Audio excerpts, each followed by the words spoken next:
A long cylindrical vessel is half filled with a liquid.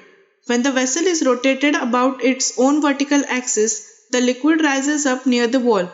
If the radius of vessel is 5 centimeters and its rotational speed is 2 rotations per second, then the difference in the heights between the center and the sides in centimeter will be. We can solve this question by two methods. Let us see the first one. In this method, we take a horizontal liquid column as shown in the figure. The pressure acting at point A will be P0. So the force acting on this column at point A will be P0A. Assuming A to be the area of cross section of this column. And the pressure at point B will be P0 plus the pressure due to liquid above this point.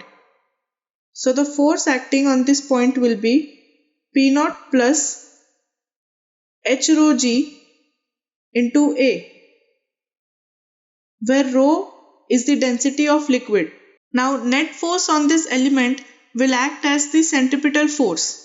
So P0 plus H rho G into A minus P0 A will be m omega square r by 2, taking m to be the mass of this liquid column, and the center of mass of this column is located at r by 2 distance from the axis.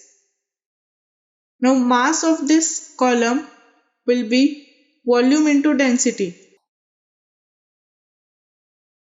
and volume will be AR, as the length of column is r and density is rho. So putting the value of mass, we get P0 plus H rho G into A minus P0 A equals to A R rho omega square r by 2.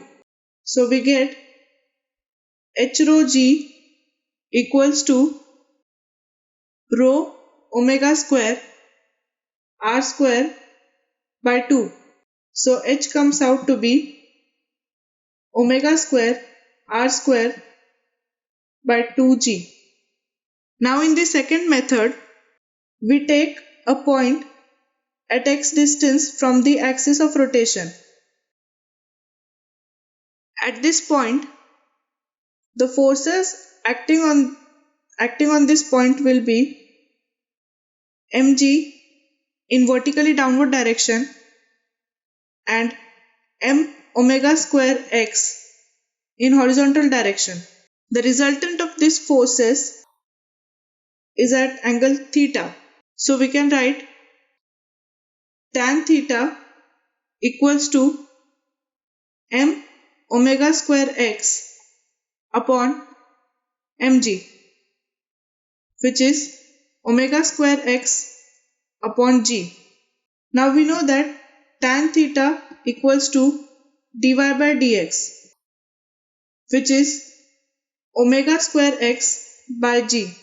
So dy equals to omega square x upon g dx.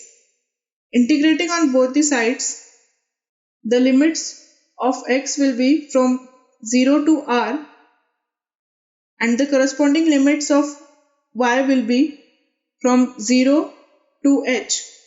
So from this we can get h equals to omega square r square by 2g. Now we have got the formula for h, which is omega square r square by 2g.